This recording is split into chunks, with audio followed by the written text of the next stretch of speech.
आम को अपनी तरफ माइल करना चाहती है और उसकी मोहब्बत उसके दिल में घर कर गई है। हम देखती हैं कि वो खुली गुमराही में है। फिर जब जुलेखा ने उन औरतों की गुफ्तगू जो हकीकत में दीदार यूसुफ के लिए एक चाल थी सुनी,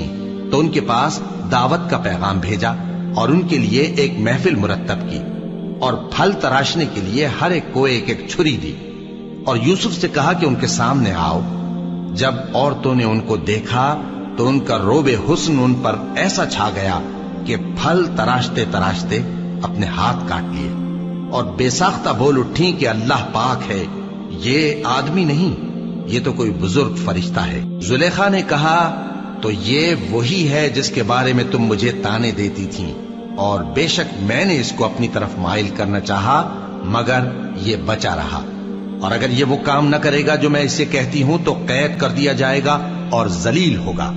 यूसुफ ने दुआ की कि परवर